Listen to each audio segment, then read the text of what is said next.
as palestras dessa nossa tarde, mas antes eu queria chamar a Bárbara Rubim, a Babi, nossa musa, porque a Babi vai dar uma atualizada na situação do marco legal da geração distribuída lá no Senado. Né, Babi? Bora. Boa tarde, gente, tudo bem? Bem, eu sei que está todo mundo um pouco ansioso com o que está acontecendo em Brasília, a gente ficou de manter vocês atualizados durante o dia de hoje. Só para passar um cenário para vocês, o relatório do PL 5829 está pronto, mas não foi publicado porque não há acordo ainda sobre se o texto vai tramitar efetivamente pelo plenário da Casa ou via comissões. Lembrando que a tramitação por comissões é uma tramitação um pouco mais demorada, que leva aí efetivamente alguns meses. E, além disso, foi publicado o relatório da medida provisória 1063, que trata da comercialização de etanol, e caduca amanhã. Então, apesar de não ser um tema que está na pauta de deliberação do plenário do Senado para hoje, é possível que ela seja chamada para ser deliberado em função do prazo para caducar. A gente vai continuar acompanhando, ainda existe possibilidade do relator escolher manter o texto em pauta para hoje e ler o relatório em plenário. É uma prática também que pode acontecer, mas é pouco provável que isso aconteça. Se for votado essa semana, deve escorregar para amanhã, mas a gente vai manter vocês atualizados e já para aproveitar também e fazer aqui o jabá. Se o projeto for ser votado, a gente vai ter uma live da Bessolar acompanhando a votação e comentando a votação para vocês. Então, fiquem de olho aí que a gente, sem dúvida alguma, anuncia isso. Obrigada. Obrigada, Babi. Então, vamos lá, gente. Eu lembro a todos vocês que estão participando que nesse telão lateral que a gente tem ali, nós estamos exibindo o QR Code para acesso ao formulário com as perguntas que vocês podem fazer para os palestrantes no momento do debate, ao final das palestras. Então, basta captar com o celular e abrir o link com o formulário. As nossas equipes estão fazendo a curadoria dessas perguntas. E para quem está remotamente, basta acessar o botão na plataforma. Fazem parte desse encontro aqui agora o Gustavo Vadia, que é conselheiro da Bessolar, o Guilherme Naganimi, que é diretor executivo da L8 Energy, o Rafael Puglia, que é sócio fundador da Vendêmia Logística Integrada, o Wagner Rodrigues, gerente das contas estratégicas da Urolux, e o Rômulo Roque Pieta, que é CEO da Pieta Tech.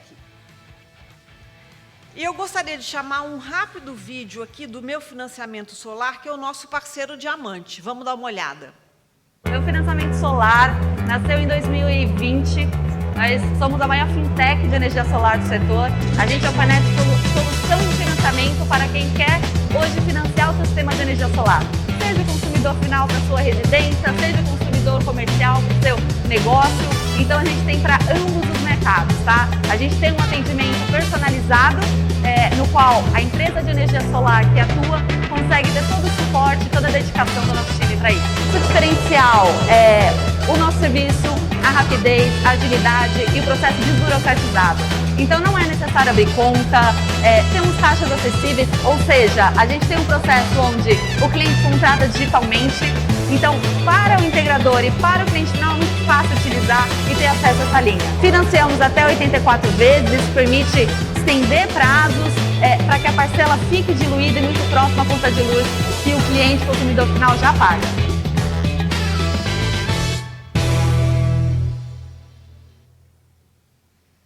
Eu vou passar agora a palavra para o Gustavo Vadia, que é conselheiro da Bessolar. O Gustavo, ele é Head de Desenvolvimento de Negócio e Country Manager da Canadian Solar, atuando em desenvolvimento de negócios de grandes usinas solares, MIA, gerenciamento de projetos, atuação no mercado livre e Project Finance. Responsável pelo desenvolvimento de grandes projetos de energia fotovoltaicos com mais de 4 gigawatts de projetos desenvolvidos, 2 gigawatts construídos e mais de 8 bilhões de reais investidos em usinas solares e utility scale. Engenheiro eletricista formado pela Unicamp, com especialização em gestão de projetos, formação Six Sigma Black Belt e MBA em finanças. Eu vou sentar ali para te ouvir melhor. Boa tarde, todo mundo. Agradeço aí essa oportunidade aí. Fico feliz também que pouca gente fugiu do cofre, a grande maioria voltou. Então, acho que é bom sinal que está interessante o evento aqui. Tá? Bom, vou falar um pouquinho das oportunidades e desafios de suprimentos dos equipamentos, tanto em questão de disponibilidade e preço. Tá? Acho que quem está no setor viu que esse ano aí de 2021 o setor sentiu bastante a inflação aí do mercado global, né? Não vou nem falar que é do Brasil, porque esse é um fenômeno que aconteceu no mundo todo. Tá? Pode ir. Desculpa aqui. Bom, falando um pouco da AB Solar, aqui é uma associação aqui de energia solar, que já foi falado aqui. Eu só queria reforçar que a importância da associação para defender os interesses do setor, a luta por trazer e democratizar essa fonte de energia aí, que é limpa, renovável e barata e competitiva. Tá? Bom, falando um pouquinho da história aqui da geração centralizada no Brasil. Tá? Vou falar mais um pouco, tudo que eu falar aqui é mais focado em usina centralizada, porque é onde eu tenho o maior conhecimento aqui, mas eu acho que também se aplica aí em geração distribuída. Tá? A energia solar aqui no Brasil ela começou em 2014, mas eu diria que seria 2013, com aquele leilão de Pernambuco. Tá? Foi o primeiro piloto aí que teve, um pouco controverso, mas acho que foi um dos marcos. Mas começou mesmo em 2014, com o leilão de reserva. Foi um preço bem atrativo, trouxe bastante players globais aqui para o Brasil, inclusive a empresa que eu trabalho, que é a Canadian Solar. Tá? Era uma época meio turbulenta, era final do governo Dilma. No ano seguinte teve mais leilão de reserva, os preços foram para quase R$300 o megawatt-hora. Muita turbulência, muita incerteza, mas atraiu muito o player aqui para o Brasil. Foi um leilão aí que consolidou a geração centralizada no Brasil. Tá? Aí acho que, como consequência de trazer isso, também trocou o governo, melhorou um pouco o cenário macroeconômico aqui para o país. Né? No ano seguinte, caiu bem o preço, tá? Caiu para menos da metade. Então, começou a ficar uma fonte competitiva. Os primeiros anos aqui da energia solar, elas foram basicamente regrados pelos leilões federais, tá? Mas eu diria que 2019 começou a ficar atrativo para o Mercado Livre. Tá? 2020 fechou muito contrato de Mercado Livre, muito mais que leilão federal, e hoje é uma realidade. Hoje o Mercado Livre, eu diria que é o carro-chefe para as usinas de grande porte, mais do que os leilões federais. Tá? E isso é bom, porque você não depende de leilão, leilão normalmente era 1 ou 2 por ano. Então, você diversificou bem os players, atraiu muito player e deu uma liberdade aí para o mercado. Tá? Hoje não é só aquele contrato de energia federal, que é tudo igual. Hoje, olha, tem de tudo. Tem autoprodução, tem contratos de curto, longo prazo. Então, liberou bastante o modelo de negócio que explodiu a energia. Tá? Bom, antes de falar que nem tudo são flores, né? Embora o mercado abriu, criou-se um novo mercado aí final de 2020 teve uma mudança aí, né? Mas eu vou falar primeiro aqui da projeção para não assustar ninguém, tá? A projeção da energia solar, e eu não estou falando só de painel aqui, eu estou falando do custo dela como um todo. A projeção de longo prazo, ela se mantém, tá? É uma energia que cada vez vai ficar mais competitiva. A gente não pode achar só que é custo de produção. Eu acho que na solar, uma coisa que diferencia muito a energia solar das outras fontes são os saltos tecnológicos. Tá? Eu comecei no setor em 2012, os painéis daquela época eram de 220 watts, hoje a gente tem painel de 680 watts. Tá? E você pegar o custo relativo de construção, de fabricação de um painel, ele é o mesmo, só que ele entrega o triplo de energia, ou seja, baixou bastante o preço de energia. Então, a gente tem uma projeção, não nos equipamentos, mas acho que o painel solar é o que tem os maiores saltos normalmente, tá? a projeção de longo prazo é de queda. Óbvio, não vai cair 10%, 15% ao ano para sempre, dá uma estabilizada conforme esse gráfico, mas é uma tendência e a tendência continua. Bom, como eu falei, nem tudo são flores, né? O mercado abriu, tem essa tendência de longo prazo, mas o que aconteceu? Começo da pandemia, tá? Comecinho aí de 2020, né, principalmente, tivemos uma queda grande de demanda, tá? Muito fabricante tirou um pouco o pé, os preços caíram bem, tá? Mas quando a pandemia começou a melhorar, o mercado retomou, a oferta não acompanhou a demanda, tá? Então teve um descasamento aí, tá? Isso nível global, não é só o Brasil aí que o painel, o tracker, o inversor subiu, não. Isso foi um fenômeno global, aconteceu em todos os países do mundo, tá? E eu acho que o Brasil a gente sentiu mais um pouco, porque além disso a gente teve também a desvalorização cambial. Todo mundo sabe aqui que o dólar é um componente muito pesado aí para o setor, tá? E o dólar, antes da pandemia, estava abaixo de R$ 4,00, hoje está R$ 5,50, até mais. Tá? Então, o Brasil, especificamente, sentiu bastante. Tá? Mas, de novo, não foi um fenômeno brasileiro, foi um fenômeno global. Quem que é o vilão da história? Eu vou falar um pouco do módulo aqui. Tá? Essa quebra da cadeia de fornecimento. Tá? No caso do módulo solar, o grande vilão foi o silício, tá? Não a matéria-prima silício, mas o silício metalúrgico, que é a matéria-prima para a célula. O que aconteceu? Ele praticamente quadriplicou de preço, tá? Não é que o fabricante de painel quis ter uma margem infinitamente maior, não. A matéria-prima subiu muito, tá? Quais foram os motivos? Foi um misto, tá? Não tem um motivo único. Eu diria para vocês, foi esse retorno da pandemia, mas eu diria que um dos grandes vilões foi a crise de energia que aconteceu na China. Tá? O país ainda tem uma alta demanda aí de térmica a carvão. Deu uma diminuída lá, o pessoal brigou com a Austrália, que era o grande exportador de carvão para a China. Teve uma ameaça de racionamento de energia na China. E o que aconteceu? O governo chinês mandou desligar os eletrointensivos. Tá? E silício é eletrointensivo. Então, a oferta de silício desmoronou. Tá? Isso impactou no preço, porque a demanda por painéis solares continuou, não mudou. Tá? Então, isso impactou bem o setor.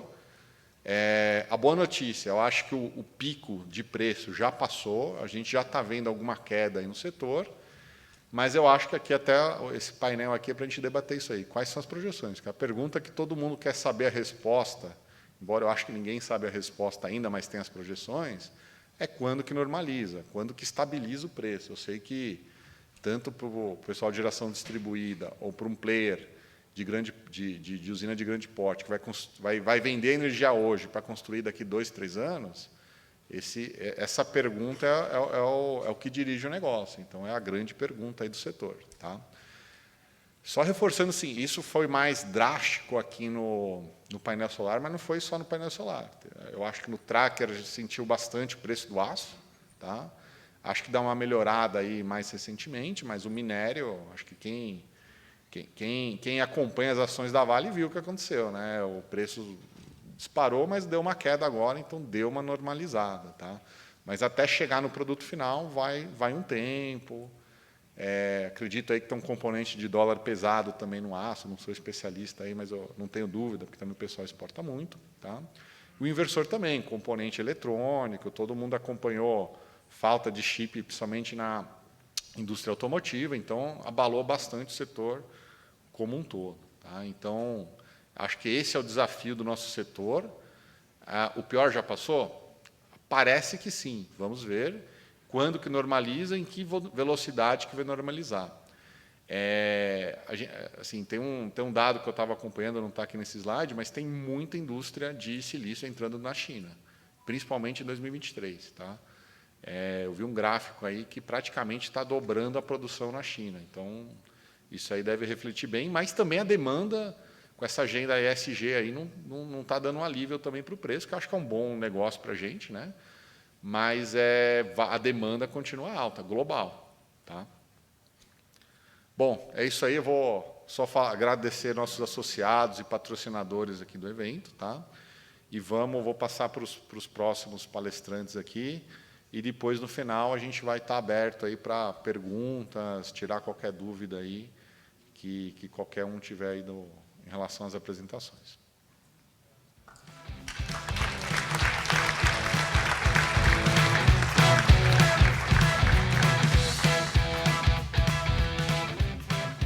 Obrigada, Gustavo.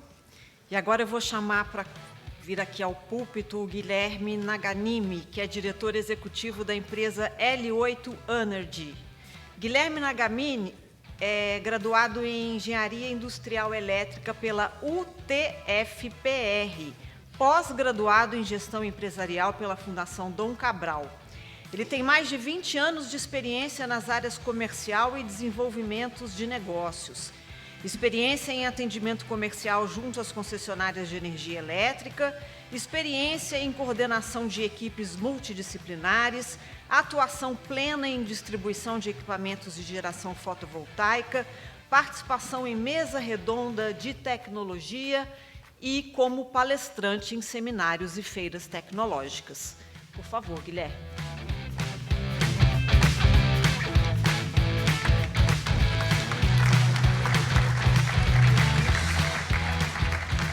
Tem que dar uma adequada aqui, né? Sempre tem que adequar a altura. Boa tarde a todos. É um prazer estar nesse evento.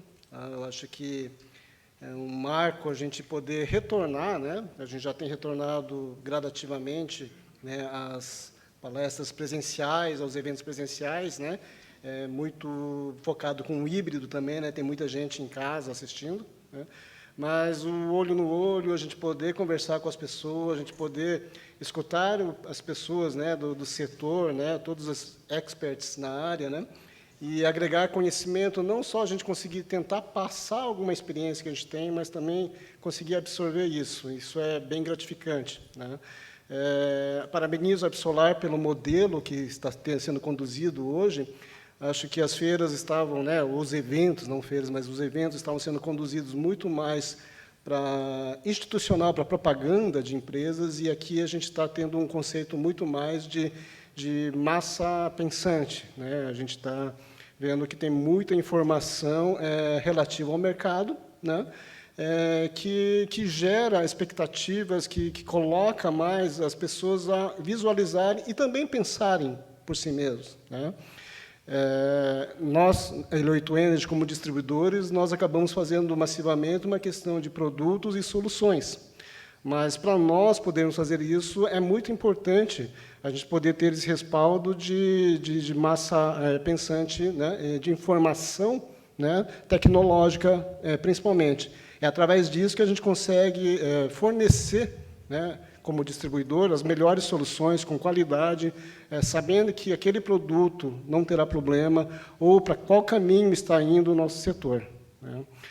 Para quem não conhece a L8 Energy, tá, nós somos distribuidores, né, de sistemas fotovoltaicos, né. Trazemos toda a gama, fazemos o sistema completo, né, com toda a gama de equipamentos, tá, desde os módulos, inversores, string box, né, até a fixação dos painéis, né, do sistema de fixação. E nós trabalhamos muito, até por isso que eu enfatizo a questão do conhecimento técnico, né, que a gente trabalha muito com os fornecedores que têm qualidade, que têm calço, né, que têm histórico. Porque o fotovoltaico está expandindo tão grandemente, tão rapidamente, que se a gente não tiver uma preocupação em trazer equipamentos bons, com qualidade, nós teremos, daqui a alguns anos, muitos problemas instalados. Não soluções instaladas, muitos problemas instalados nas casas das pessoas, né.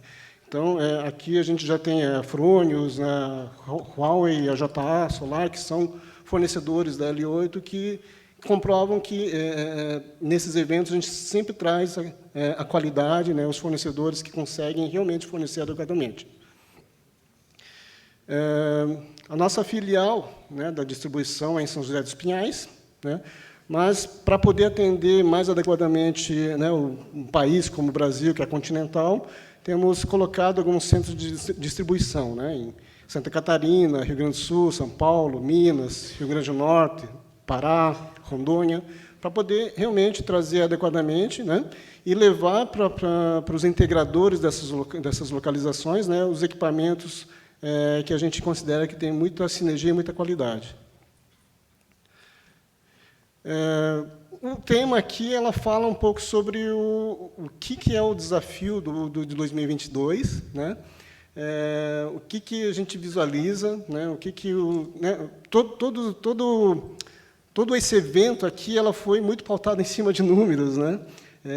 São os experts que falaram hoje de manhã, os experts que estão falando, vão falar hoje, né? E eu vou colocar uns pontos, na verdade, assim, muito mais para a gente dar uma conversada, né, para poder explanar para vocês algumas situações. Tá? Foi falado aqui já, a pandemia foi um item que, não tenho dúvidas, eu acho que ninguém que tem dúvida, que ela prejudicou bastante, não só o mercado fotovoltaico, mas o mercado como um todo. Foi um problema, não foi um problema local, né? Foi um problema mundial. Né? Quando a gente fala num problema mundial, e a gente coloca a China como, né, como referência, em que eles estão com dificuldades de fornecimento, e eles também estão com dificuldade de receber materiais, insumos, né, para poder produzir. Então, é generalizado. Né? A desaceleração da China, como foi falado, né, ela ocorreu por N motivos. Se a gente for pontuar tudo, a gente fica o dia inteiro aqui falando. Existem vários motivos, não é um motivo único. Né? A escassez de energia elétrica e crise imobiliária na China foi um dos componentes que prejudicaram bastante, né, a performance. Tivemos muitos problemas de envio, de trazer equipamentos para o Brasil. Né? Os preços aumentaram muito, tá? Por motivos óbvios, não existe mágica. Né? Se existe uma escassez, existe um custo que tem que ser pago, né, de produção, e ela vai ter que ser repassada. Né? E isso é uma cadeia que não tem volta. Os preços dos equipamentos para o sistema fotovoltaico, né, segundo algumas pesquisas, elas podem avançar mais 10% até julho de 2022. Isso é uma projeção. Né? Existem especialistas que dizem que não, que pode abaixar. Mas abaixar do jeito que, no modo que está hoje, eu acredito que é um pouco difícil, tá? Porque o custo já existe. Né? A gente já tem uma defasagem de produção e de custo. Mas, em contrapartida, nós estamos muito focados no nosso setor fotovoltaico. Né? Eu acho que temos que fazer um exercício de também olhar o ambiente como um todo, né? O ecossistema. Né? O preço da energia elétrica no Brasil acumula uma alta de 24,97%, segundo o IBGE. Né? Ou seja, é só o módulo, é só o sistema que aumentou? Não é essa a realidade, tudo tem aumentado. Né? Esse avanço do preço da energia, né, ela está muito ligado com a pior crise hídrica do país em mais de 90 anos. Esse é um dos motivos, existem outros motivos. Ainda considerando o grupo de habitação, né, tem alguns pontos que talvez escape. É no nosso dia a dia, mas como a gente também trabalha com fotovoltaico, a gente só olha o preço do fotovoltaico. Né? O botijão de gás ela já acumula uma alta de 31,65%. Né? Então, o que não está encarecendo? Né? O preço dos alimentos no mundo ela disparou quase 33% em setembro de 2021. Alimento é uma coisa básica. Né? Se você for contabilizar que o alimento é a base da população e ela tem que pagar por isso, de onde que ele vai tirar o dinheiro? Ele vai ter que aumentar o valor do serviço dele. E isso vai em cadeia. Então, não tem como a gente colocar só o fotovoltaico como referência para aumento. A falta de chips. Né? O semicondutor teve alta de aproximadamente 278% desde o começo da pandemia. Olha o impacto disso. É a base, mas se você for multiplicar, ela justifica todo o aumento que teve. Aí eu tinha que colocar isso para a gente poder mostrar que, gente, não é o setor fotovoltaico que está com problema. É o mundo, é toda a economia que está tendo uma crise. Se você for considerar, eu adorei aquele exemplo da Sônia Brides de manhã, né, que falou do carro, né, que colocou o sistema fotovoltaico e comprou um carro do mesmo preço. Hoje o sistema fotovoltaico está pago e rendendo, e ela tem um carro velho, né? Se você for colocar para a realidade de hoje, a gente vai colocar um sistema fotovoltaico e só vai poder comprar um carro semi-usado, porque está caro. O carro está caro. Então, esses parâmetros precisam ser analisados também. E o nosso cenário, para mim, em 2022, a L8 acredita muito nisso, e agora, com todas as palestras que foram colocadas hoje, a gente já tem uma firmeza de que estamos no caminho certo, porque é muito promissor, né? Ou seja, porque as dificuldades nos tiram da zona de conforto, a gente acaba tendo que procurar alternativas, né?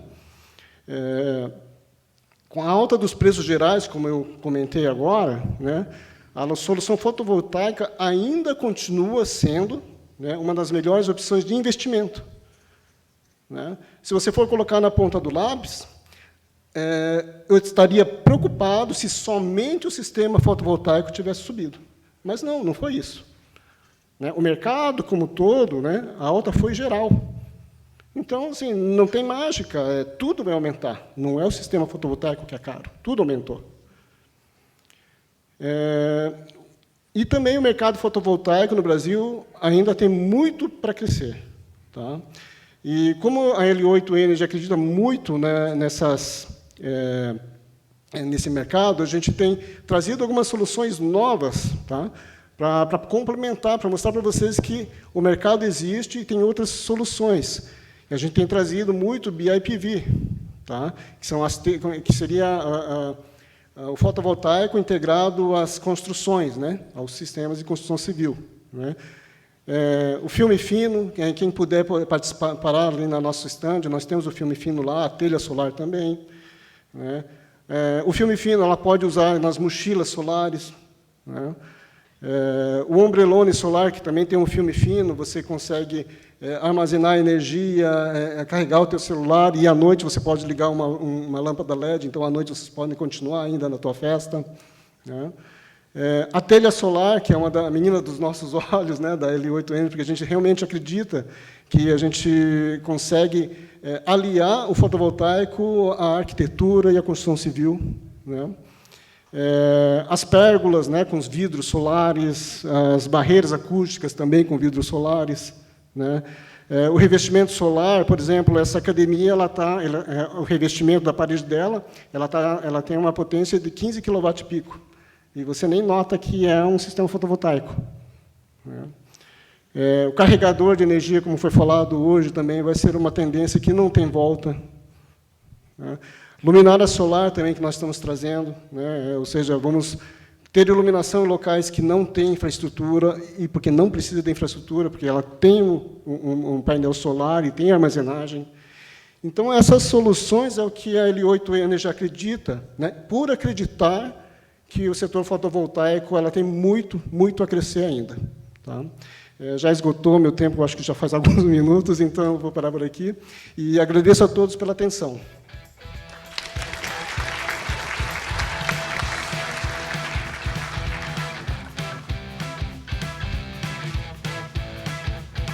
Obrigada, Guilherme. E eu passo a apresentar agora os convidados que vão participar dos debates dessa sessão. Rafael Puglia, que é sócio fundador da Vendêmia Logística Integrada.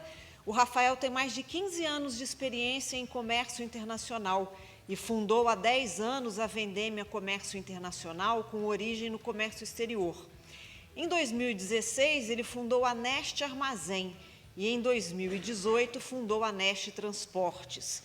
Em 2020, os negócios de importação, armazenagem e transporte se uniram e começaram a oferecer ao mercado uma logística totalmente integrada. Bem-vindo, Rafael.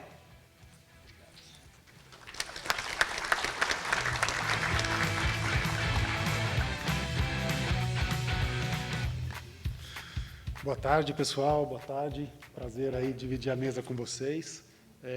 Queria primeiro agradecer a Besolar pela oportunidade de trocar experiência com vocês do setor.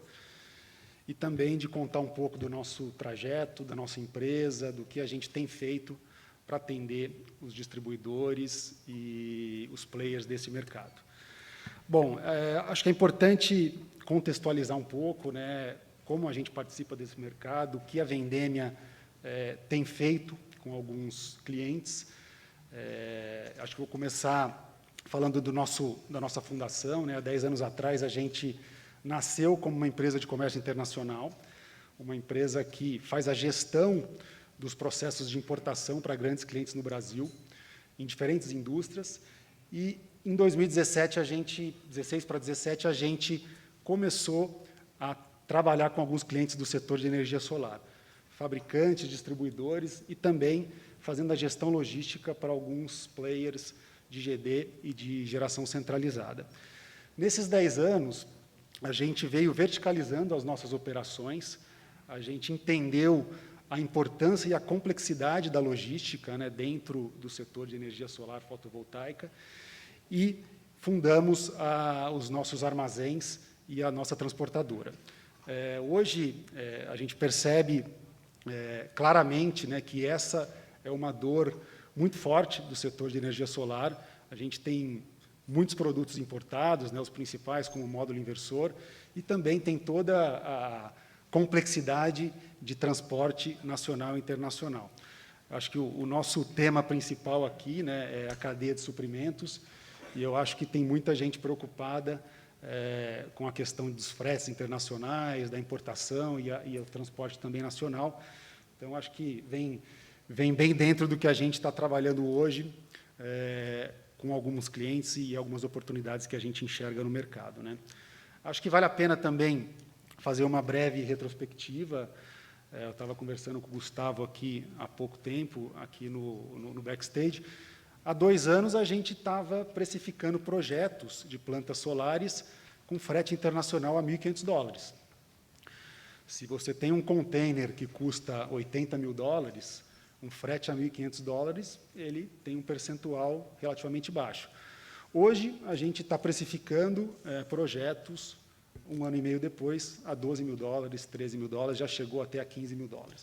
Então, o impacto da logística nos projetos de energia solar, tanto para plantas de geração distribuída centralizada, como para os distribuidores, é muito forte, e a gente precisa ser criativo, a gente precisa trabalhar soluções para poder minimizar esses impactos. É claro que o frete internacional não depende da gente, né? É claramente um monopólio aí na mão dos armadores, mas a gente tem que, de alguma forma, trazer soluções com rotas alternativas, com estufamentos de contêineres diferenciados. A gente viu aí algumas soluções até de fabricante mudando a forma que esses painéis solares vão ser colocados dentro do container para ganhar otimização. A gente viu também clientes nossos demandando uma solução de containers refrigerados da China, que tinham um custo mais barato para poder fugir um pouco do valor do frete internacional.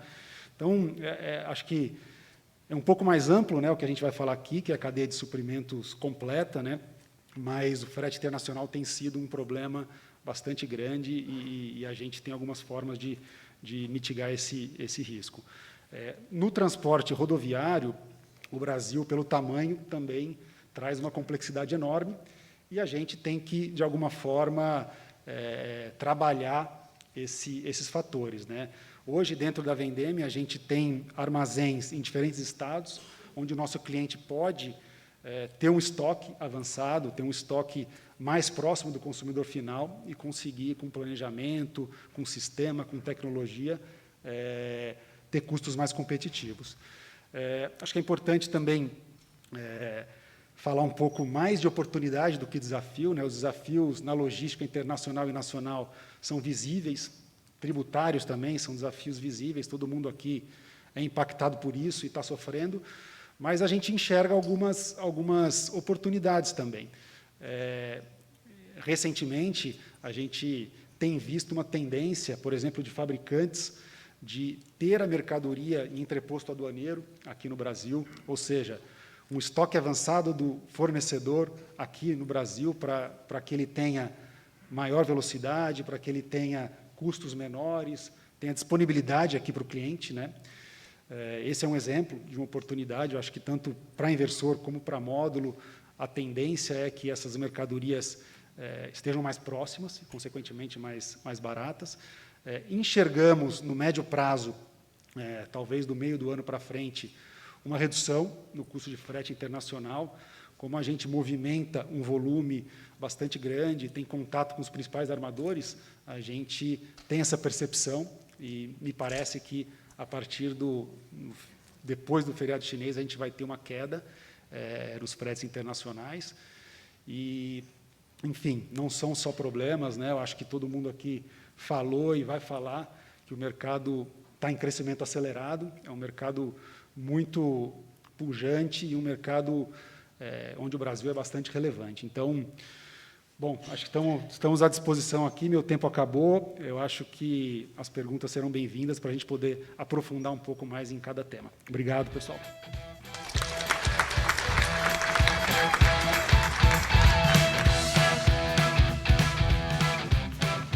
Obrigada, Rafael.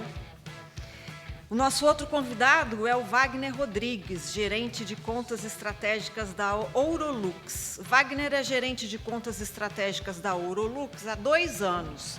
Atua no mercado de construção civil com mais de 20 anos de experiência, amplo conhecimento em desenvolvimento de clientes, atendimento Key Account garantindo resultados positivos, aumento de share e positivação. Por favor, Wagner. Obrigado. Sempre quis ajeitar esse negocinho. É minha vontade. Bom, para mim é um enorme prazer estar com vocês. Confesso, quando eu fui chamado para dar essa breve apresentação, eu vou falar um pouco da Ourolux, tá? A Ourolux é uma empresa que eu admiro, mais de 20 e poucos anos. Ela tem 29 anos de mercado. Eu atuo nesse ramo há uns 20 e poucos anos. E, para mim, é um enorme prazer. Eu participei da migração da lâmpada incandescente para a lâmpada eletrônica. Depois, tivemos mais uma passagem da lâmpada eletrônica para a lâmpada de LED. A Ourolux foi a pioneira. Eu era concorrente na época, né? Graças a Deus estou na Ourolux, hoje é líder de mercado. Muito feliz. Muito obrigado, viu, seu Roberto? Muito obrigado. Ele está aqui, é o nosso CEO, é nosso diretor comercial. O nosso marketing também está aí, nosso time do solar também está aí. Eu não sou do solar, mas também entendo um pouquinho, tá? Eu vim falar bem da Ourolux para vocês, tá bom? O que dizer da Ourolux? Hoje a gente está presente em todos os estados do país. Eu atuo no canal alimentar, supermercado. Então, todo supermercado você vai encontrar uma lâmpada de LED Ourolux. Isso é certeza. Eu rodo o Brasil inteiro, desde o médio, pequeno, grande, varejinho. Enfim, temos pilhas. Tudo que tem energia, a Ourolux está envolvida. Tudo. Disjuntores. E agora, recentemente, em 2018, até o Rodrigo, depois eu vou... Rodrigo, não sei onde o senhor está. Rodrigo é o presidente executivo da Bisolar, ele aqui. Depois eu vou te apresentar o Roberto, que é o irmão do Carlos. Roberto, ele esteve com o Carlos lá na China, e ele viu o projeto inicial da Ourolux na parte de solar. Olha, que coincidência. Então, é essa empresa que está aqui mostrando para vocês, os integradores, a todos vocês, que, para vocês ficarem tranquilos, e vou dizer de novo, meu nome é a ver com o Wagner, tem um porquê disso. No final, é a cereja do bolo. Gravem, V de Wagner, vocês vão saber o porquê. Tá, então, a Ourolux, eu quero dizer a vocês que é uma empresa que fez uma parceria com a Canidium, vocês conhecem a Canidium na parte de solar. Então, a Canidium é o nosso principal fornecedor, a gente importa e distribui toda a parte de solar da Canidium. Tá? Nós temos 2 gerentes nacionais que estão ali. Levante a mão, por favor, os 2 bonitões aí. Está lá os 2 bonitões. Eles atuam em todo o mercado nacional também. Especializado em solar, tá? O Roberto fez questão de deixar todo mundo segmentado. Eu fico orgulhoso, porque agora eu posso ter a placa, posso ter toda a energia solar, e eu vendo a lâmpada ainda. Eu vendo a pilha, eu vendo o disjuntor, ou seja, a Ourolux vai completar o lar de todos nós, né? Vai fazer a cadeia inteira. Com uma diferença. Nesse mercado brigado, é muita briga, né? E principalmente na pandemia, a gente viveu muitas coisas, né?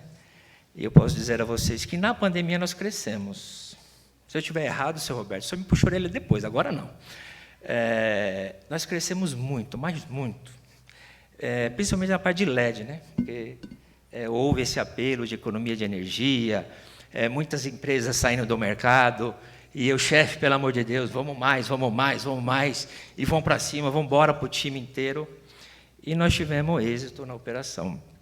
Então, quero passar a vocês, tenham a segurança que quem colocou esse nomezinho lá foi a Orolux, é sinônimo de garantia de qualidade. Muita gente pode estar se perguntando, poxa, mas é importado da Canidium. O material é Canidium? Sim. A Orolux é importadora e distribuidora da Canidium. Todo pós-venda, tudo e qualquer coisa, se houver, responsável é a Orolux. Nós temos um pós-venda, eu posso falar porque eu atuo também. Esse pós-venda também faz parte do meu canal. E hoje nós somos reconhecidos principalmente pelo pós-venda. O nosso pós-venda é sensacional. Então, o cliente sabe que tem uma marca forte por trás e que pode confiar, que tem a credibilidade. E agora a cereja do bolo. Se você for uma integradora, você vai entrar lá no site da Orolux, ou seja, quem for, você vai ter um desconto. Você vai digitar lá Wagner com V, maiúsculo, 15. Wagner com V, tudo maiúsculo, 15. Vocês terão 15% de desconto. Me ajude, que eu preciso ganhar o meu cachê. Por favor, hein? Gente, muito obrigado. Desculpa aí o imprevisto. Obrigado mesmo de coração, viu?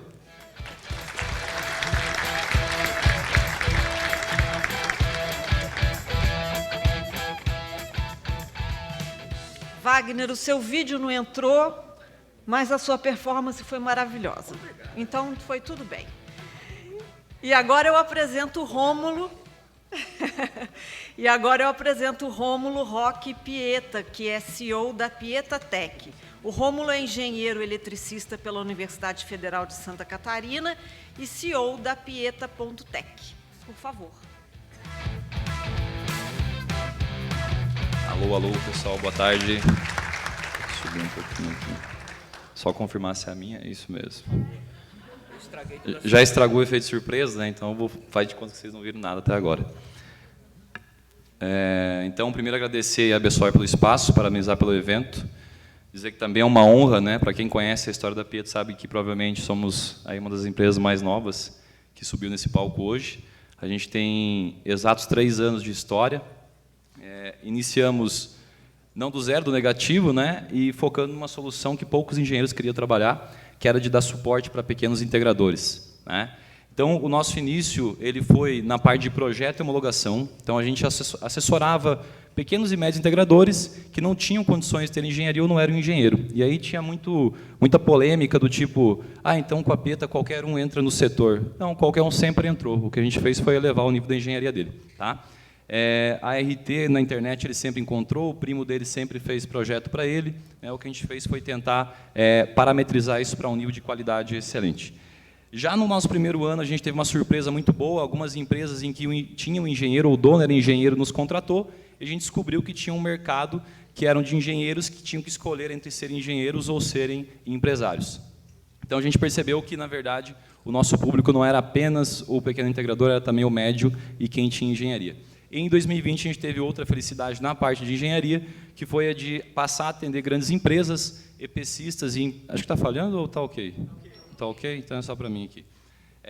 Grandes empresas, EPCistas e algumas empresas multinacionais que tinham um grande corpo de engenharia, sofriam com a mesma flutuação que pequenos integradores, ou seja, alguns meses com muito projeto e outros meses com pouco projeto. E a gente veio para absorver isso. Então, a gente atende desde pequenos integradores até grandes EPCistas e multinacionais aí na parte de engenharia. Tá? Essa é a nossa plataforma de projetos fotovoltaicos. Para dar conta da demanda, a gente atende a nível nacional. A gente desenvolveu essa plataforma, onde o integrador consegue, aí, em poucos segundos, tirar um orçamento completo. Uma vez um engenheiro me passou 10 dias para mandar a proposta dele do serviço de engenharia. A gente fez uma plataforma que ela me libera o escopo completo e condições de pagamento, prazo, em 5 segundos. A gente elabora o projeto e a documentação para homologação, projeto executivo e documentação para homologação. e realiza também a homologação do distribuidor de energia. Então, nota que é um diferencial competitivo. Antes, quem tinha esse serviço era o pequeno, e hoje o pequeno, às vezes, tem uma engenharia melhor do que médias e grandes empresas aí, tá? Visto que a gente tem uma equipe especializada para fazer tanto o projeto quanto a homologação. São diferentes setores dentro da empresa, tá? Atendimento, então, a nível nacional. Além de não precisar tratar com a distribuidora, o nosso integrador recebe notificações em tempo real. Então, aí tem mais ou menos 20 etapas desde o início do projeto. A cada etapa que o projeto vai avançando, a gente é quem faz a gestão e a tratativa com a distribuidora, e ele recebe notificações no celular ou no computador a cada avanço desse projeto. Tá? Deixa o convite para conhecer, a plataforma é gratuita. Tá? Tem lá no site o pieta.tech/piep, beleza? Mas eu não vim aqui falar de projetos hoje, apesar que muita gente conhece a gente da parte de projetos, mas sim da plataforma do distribuidor fotovoltaico. Assim como a gente percebeu a dor no lado do integrador lá em 2019, no final de 2019 a gente percebeu que tinha uma grande dor do distribuidor, que era ter a sua própria plataforma, e isso estava barrando alguns distribuidores que tinham aí faturamento acima de 1 bilhão e trabalhavam com Excel. Tá? Basicamente, o problema era esse, e isso quem me reportou foram alguns distribuidores na época. Tá? O AP antes do PIED. PIED é o nome do software que eu vou apresentar. Antes do PIED, o custo de implementação, para quem tem plataforma já há alguns anos, era em torno de 3 milhões de reais. O tempo, se fosse rápido, 2 a 3, nós sabemos de distribuidores que estão há 4 anos e não conseguiram lançar ainda uma plataforma eficiente. Tá? E o custo mensal de recorrência, que você precisaria ter acima de 50 mil para ter no mínimo 2 ou 3 programadores para te dar uma manutenção. E, evidentemente, perdia-se muito tempo, perdia-se o foco na operação de distribuição, de venda, brigando com o programador e com o engenheiro para fazer essa plataforma rodar. Tá? O pós-PIED, a gente conseguiu tirar esse custo de investimento. O principal ponto não era o investimento, era o prazo. Essa é a principal dor do distribuidor. E na questão de plataforma, a gente entrega a plataforma em 7 dias. Tá? Personalizada para o distribuidor, com toda a lógica de preço, frete, conexões, etc., que ele precisa para trabalhar. O custo mensal eu deixo como surpresa, mas ele é bem inferior ao que está ali. Então, a depender do módulo que você contrata, em diferentes módulos, diferentes operações, você consegue ter o preço a depender da tua operação. Então, eu deixo o convite para falar com a gente. E, evidentemente, consegue ter mais foco. A gente fala que o distribuidor distribui e o programador programa. Então, essa é a grande ideia. O grande diferencial é que nós, além de uma empresa de software, somos também uma empresa de engenharia. Né? Entrando aí o nosso PL, você sabe que vai mudar toda a lógica de análise de payback, etc. Então, a tua equipe, você que tem software próprio, aí vai ter que passar por uma reestruturação de lógica, de programação nas próximas semanas. Para quem é cliente PIED, pode ficar tranquilo que vai ter isso lá. Então, apresentando a todos, aqui a gente lançou na Intersolar o PIED, que é Pieta Distribuidores, esse é o significado do nome. É a plataforma do distribuidor de maneira rápida e barata. E nós temos já aí mais de 20 distribuidores, chegando a 30. Eu vi 3 distribuidores aqui já que já têm a plataforma e não estão com a logo aqui. É porque vocês não lançaram ainda, por isso que a gente não colocou. Mas, se tiver autorização, depois a gente coloca. Aqui são principalmente os distribuidores que já lançaram a plataforma para o mercado. Tá? Então, só frisando que não é marketplace, é a plataforma exclusiva do distribuidor. É um produto inédito, não tem no mercado produto semelhante a esse aqui. Tá? Por fim, aqui eu deixo os principais benefícios, o tempo é bem curto, da plataforma. A gente desenvolveu não um dimensionador, mas um engenheiro virtual, onde ele me faz o dimensionamento do sistema, ele me encontra qual é a potência, mas ele também faz análises de engenharia, análises que a gente fazia no setor de engenharia. Verificava se o transformador tinha capacidade de suportar aquela potência, se a demanda contratada era suficiente, a área, se não fosse, qual era o percentual desse sistema que eu conseguiria instalar naquela edificação. Tá?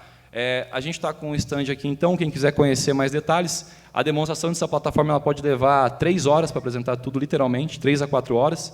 Então, percebam que aqui em 5 minutos você não ia conseguir passar tudo. Deixo o convite para os distribuidores aí. Importante, ela é exclusiva para distribuidor, ela não é para integrador. Por consequência, o distribuidor disponibiliza ela no site do distribuidor e o integrador tem acesso gratuito lá. Tá? Desde a parte de dimensionamento, lançamos também na Intersolar o CRM gratuito dentro do PIED para o integrador fotovoltaico. Aí cabe a cada distribuidor disponibilizar esse módulo ou não. Se o teu distribuidor tem o PIED, você vai ver lá embaixo o copyright da Pieta. Se ele não tiver o CRM, você convida ele a ter o CRM da Pieta. Beleza? É isso, pessoal. Agradeço a atenção. Uma boa tarde a todos.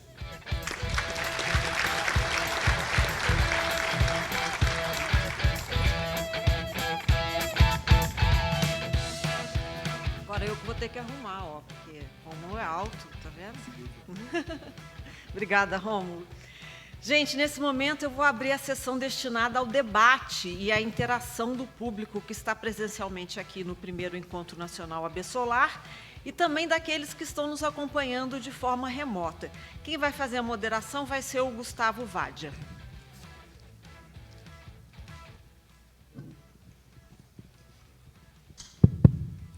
Opa, vamos lá abrir aqui para as perguntas, tá? Eu recebi algumas perguntas aqui pelo link, tá? Não sei se é para mencionar o nome da pessoa e da empresa ou não, é anônimo? Pode dizer? Tá bom. Começar aqui com a primeira pergunta do Alan Costa, da Progressol Engenharia.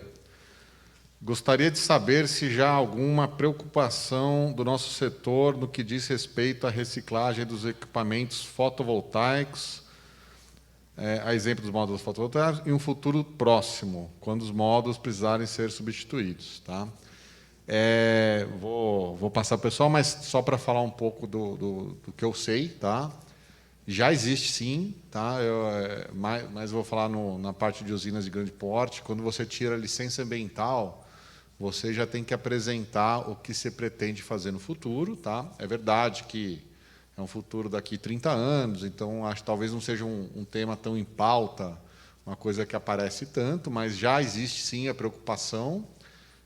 No mercado a gente chama de logística reversa, tá? Não só para o módulo, como para os outros equipamentos.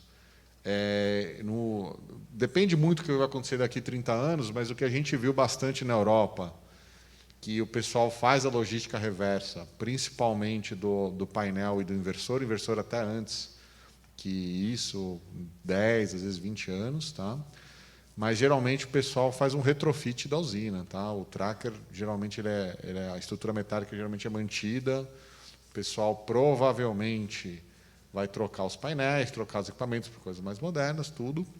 Então tem uma chance aí de retrofitar a usina e continuar, mas o painel, por exemplo, ele tem um processo de logística reversa que já tem algumas empresas e daqui 20, 30 anos vai ter muito mais empresas. Então, sim, já é uma preocupação, mas vou passar aqui para o pessoal aí. Guilherme, não sei se tem algum comentário disso aí. Pessoal, quem quiser falar, fica à vontade.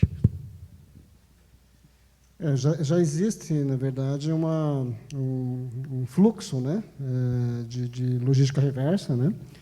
Nós, como distribuidores, nós temos não muito, mas sim, temos algum retorno de equipamentos, né, de módulos que tiveram problemas no transporte, não é nem na instalação. Né? Então, nós recebemos esses módulos e damos a tratativa com empresas que fazem reciclagem, né, desses módulos. Tá? Eles acabam reaproveitando todos os componentes. Ainda é uma tecnologia, né, da logística reversa, ainda é uma tecnologia que não está muito bem consolidada no Brasil, mas já existem empresas aqui em São Paulo, em Santa Catarina, o que há necessidade de replicar essas empresas para outras localidades do Brasil, porque, com certeza, vão surgir muito mais demandas, né, para esse tipo de interação com os produtos. Eu acho que eu posso contribuir um pouco. A Vendemia, ela tem, além do setor de energia, né, solar, a gente trabalha com outros setores que estão um pouco mais maduros, né, na questão de logística reversa e reciclagem, como o setor de pneus, o setor de pilha, o setor químico. E é uma tendência natural, né? Como o Gustavo disse, é uma preocupação de médio e longo prazo, mas, com certeza, isso vai chegar para o setor e vai ter que ser, esse custo, né, de trazer as mercadorias, de reciclar, vai ter que ser dividido para os participantes dessa cadeia. Né? No Brasil já existe, né, uma política nacional de resíduos sólidos e, com certeza, com benchmark de fora e com a evolução desse mercado, o painel solar e o inversor vai ser incluído nesse processo e nessa política. Alô. A pergunta é se já tem, né? Foi essa a pergunta? Tem, mas extremamente insuficiente com a demanda de módulos que são vendidos hoje. Né? Então, não adianta a gente puxar a sardinha total, tem que ter um pouco de senso de responsabilidade. Dado o número de módulos que são vendidos hoje, a gente não tem capacidade de reciclar todos eles, não tem nem interesse na indústria ainda, dado o alto custo. A notícia boa é que a durabilidade dos módulos é muito longa. Então, a gente tem aí na Universidade Federal de Santa Catarina módulos há 25 anos operando.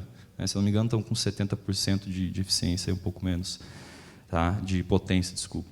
Então, acho que nós temos um passivo muito grande aí, né? Não adianta esconder, achar que é 100% limpo, nada é 100% limpo. É uma energia renovável, etc., bacana. Mas tem, assim, esse material, não tenha dúvida que esse passivo vai vir daqui a alguns anos, quando perder a função. Lá na universidade, se eu não me engano, está no terceiro inversor, né? Então, o que foi feito com os outros 2 inversores? Para onde que foi isso? Tem esse trabalho aí para ser feito. A vantagem é que a gente tem algumas décadas aí, não muitas, mas tem alguns anos para desenvolver tecnologia para reciclar. E aí, foi como o pessoal falou, eu acho que vai caber ao setor saber que tem esse passivo rolando e que daqui a alguns anos a gente vai ter que assumir essa conta, né, e o setor tem que se unir para dar um jeito nesse produto, senão a gente vai ter aí uma usina nuclear, né, que a gente não tem o que fazer com esse lixo. É importante que a gente tenha um direcionamento nos próximos anos, e onde tem problema tem negócio, onde tem negócio tem dinheiro. Então, como tem muito empreendedor aí, é hora de olhar aí, talvez uma reciclagem para esses módulos, enfim, para todo o sistema, né, não só para os módulos. Okay? Tem aqui, meu parceiro. Eu vou contribuir um pouquinho mais com os nossos companheiros. Hoje, como nós temos na nossa linha alguns produtos que requerem reciclagem ou até o descarte, na linha de lâmpada eletrônica temos a Reciclos, e na lâmpada de LED também tem a parte de reciclagem, assim como a pilha, tá?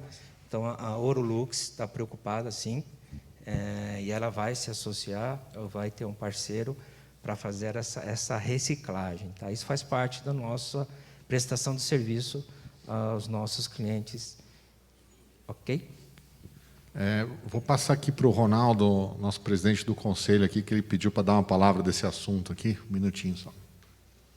Desculpe quebrar o protocolo, pessoal, mas só para trazer uma informação, o Rodrigo Sawaia me passou, o índice de reciclabilidade de um módulo fotovoltaico é de 96%. Você recicla 96% de um módulo fotovoltaico. Para ter efeito de comparação, uma latinha de alumínio, aquela que você joga no chão, não dá tempo de chegar porque vai ter alguém pegando para reciclar, porque vai dinheiro aquilo, é de 97%. Tá? Então, vai ter uma indústria gigantesca de reciclagem de módulos fotovoltaicos lá na frente quando chegar. Obrigado, Ronaldo. Bom, vamos para a próxima pergunta aqui, do Ademilson, da Nova Eras. Com as tecnologias entrantes e buscar fundos e trazer investidores para o Brasil, a Besolar pensou em lançar uma criptomoeda de energia solar? Bom, eu falo pela Besolar aqui, né? Acho que até pelo estatuto a gente não poderia fazer isso, tá? Não é o foco da empresa, da associação, mas com certeza acho que se tiver uma criptomoeda aí de energia solar e for ajudar o setor, com certeza a Besolar apoiaria, tá? Mas a Besolar não lançaria uma criptomoeda própria, não. Mas eu vou ser sincero que eu não sou especialista em criptomoeda, Bitcoin, Ethereum. Não sei se alguém quer comentar alguma coisa. Bom, mas estamos abertos aí. Se alguém lançar, não tenho dúvida que a gente apoia também, tá? Bom, próxima pergunta aqui. Desculpa que eu estou olhando no celular aqui, meio ruim de ver. Do Juan, da Manhattan Electronic. Não encontramos o link da palestra de hoje. Eu acho que depois o pessoal vai mandar aí por e-mail aí, tá? Próxima do Cláudio.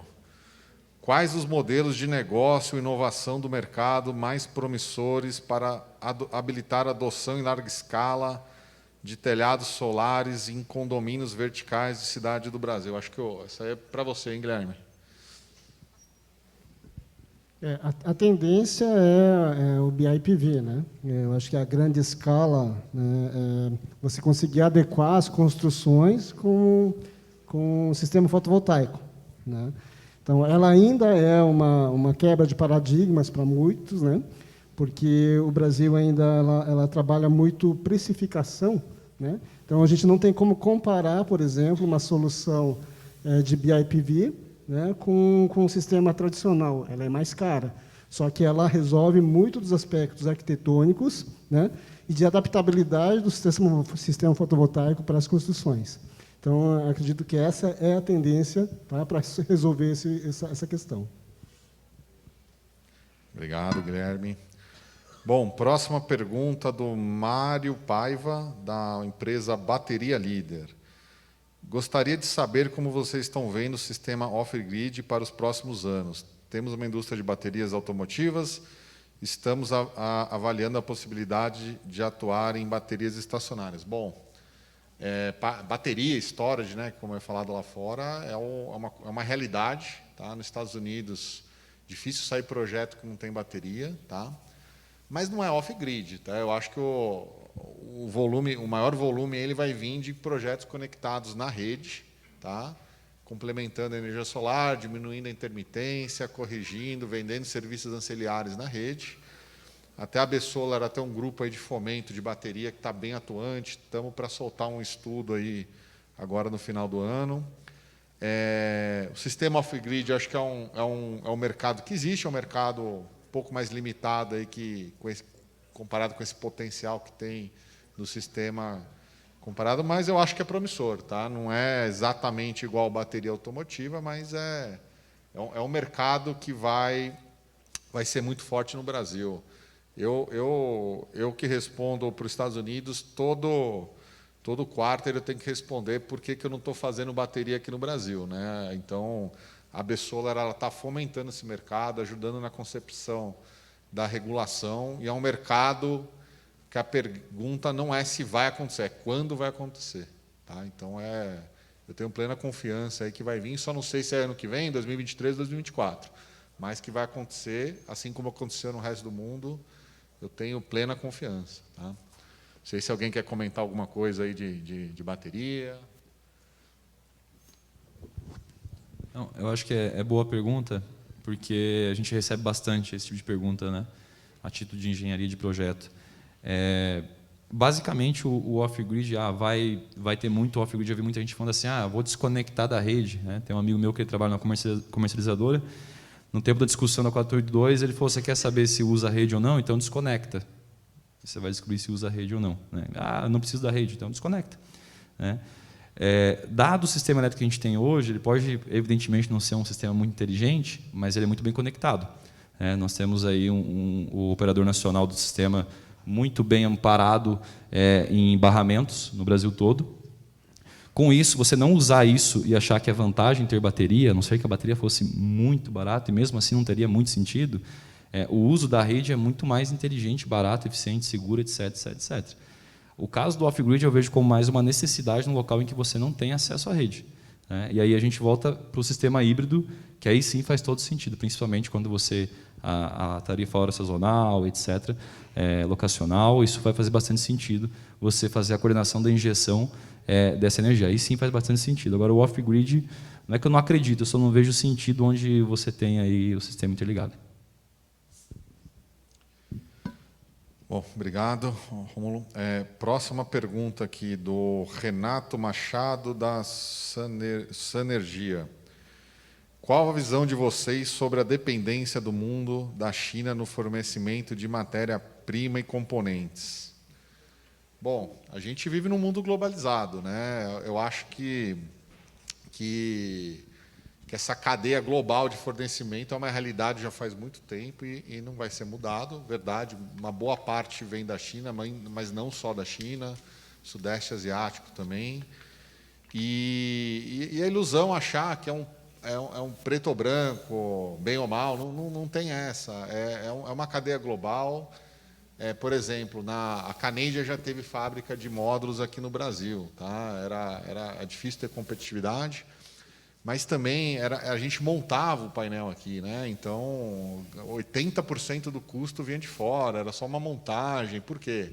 Tem que ter escala, a célula de silício é o grande custo do painel. Então, na minha visão, tem coisas que vão ser cadeias globais, alguns outros equipamentos são mais locais, tem a questão do frete, alguns compensam, outros não. Então, é um mercado dinâmico que vai se adaptar sempre ao melhor custo-benefício, colocando também eficiência, tecnologia, tá? Porque o cliente final ele quer a melhor solução pelo menor custo. Tá? E é uma realidade, todo mundo quer isso. Tá? Então, acredito que, na verdade, a gente tem todo esse sistema global interligado, tá? Que não é uma solução única, tá? São soluções múltiplas. Né? Mas não sei se o Rafael quer comentar alguma coisa aí, você que é especialista aí nessa cadeia global. Na verdade, a gente é especialista em logística, né? Não em futurismo, mas eu acho que a pergunta mais importante é qual o impacto, né, da China dominar essa cadeia global. Que ela já domina, eu acho que não tem dúvida, e que o mercado sempre vai escolher a melhor relação custo-benefício. Né? A gente vive num ecossistema globalizado, e se não for a China, vai ser os Estados Unidos, se não for os Estados Unidos, vai ser um outro lugar onde essa equação funciona melhor. Então, vamos conviver, sim, com essa concentração, né, da fabricação dos produtos na China. Isso a gente vê também em outros setores, né, não é só do setor de energia, e a gente precisa pensar como a gente faz a melhor operação, visto que isso não é uma opção nossa. Né? Então, acho que é isso. Obrigado, Rafael. Posso contribuir? Lógico. Compartilhar com vocês. A China, a gente trabalha aí há uns 29 anos já com a China. Eles realmente, a gente tem time lá na China, tá? Então a gente acompanha aí a evolução. Eles estão muito à frente dos outros países, tá? Então por isso que cria uma autodependência da China.